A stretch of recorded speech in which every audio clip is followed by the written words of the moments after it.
Sarah from 17 once again. This is my Metal Gear Solid 3 European Extreme Difficulty video walkthrough.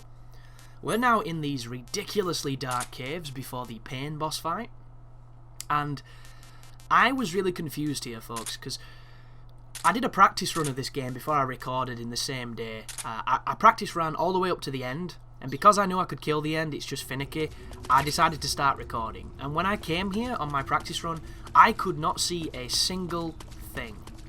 When I came here on my recording run, I could see, and I don't know why. Like, it was completely pitch black on my practice run, and on this run, even on the recording, it looks really dark, but you can still kind of see. And I couldn't on the first time round, so I must have done something different. Maybe it's RNG, maybe it's just nonsense.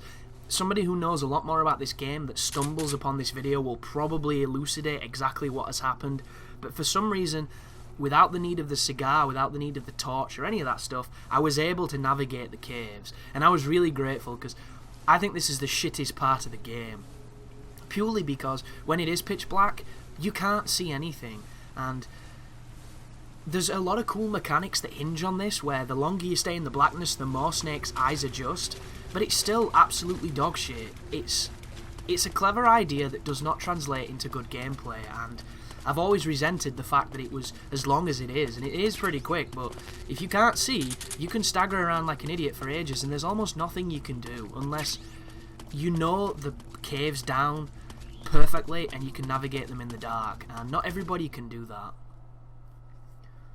But a couple of things worth noting.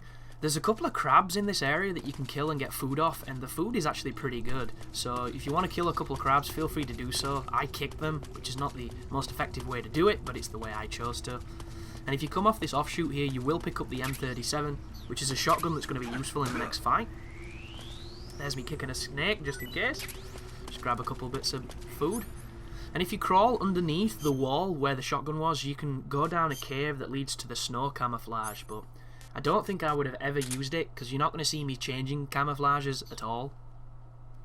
And you might be thinking, that's crazy. And my first playthrough, folks, I crawled everywhere, and every time the terrain changed, I changed my camouflage to match it, and it was one of the most fun stealth experiences I have ever had.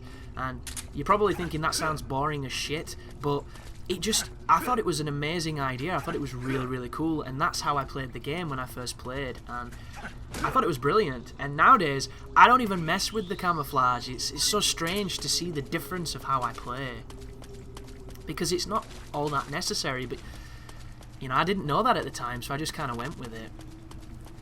But another little tidbit here is, on my practice run, this guy kicked my ass because I was rusty.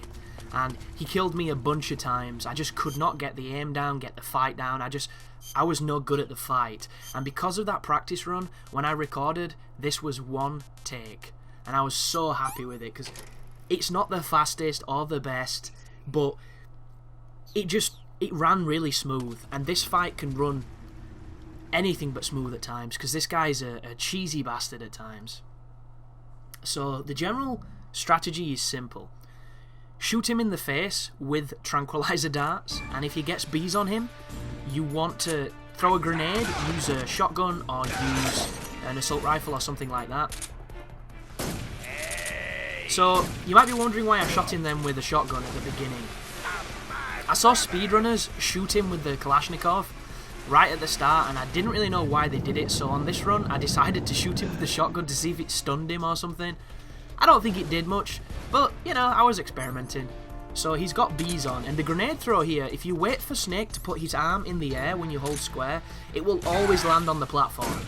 If you try and aim it or you don't, it'll miss, unless you're really good with the grenades, and I'm not.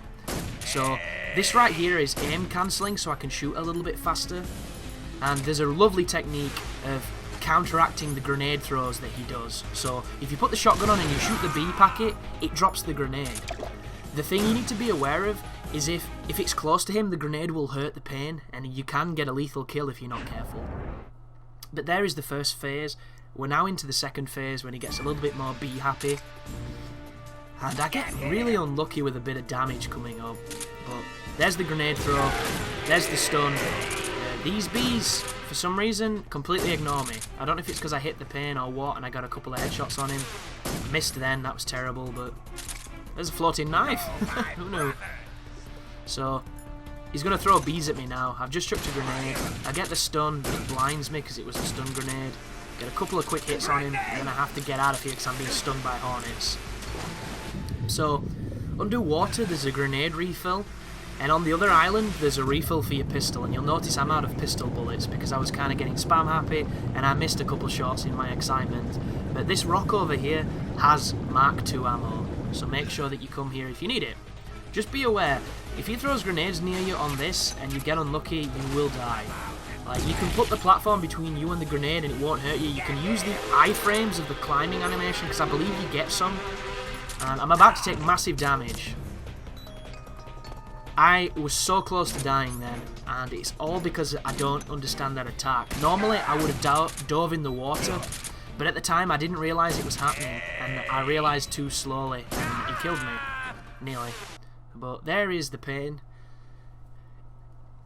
Before all that bee bullshit, that was a really smooth run, and if you can get him to be like he was in that video, then you're doing something right, because that can be a hell of a fight, and it's a bit annoying, but I suppose this is European Extreme and we should expect no less. So thank you for watching, and you take care now.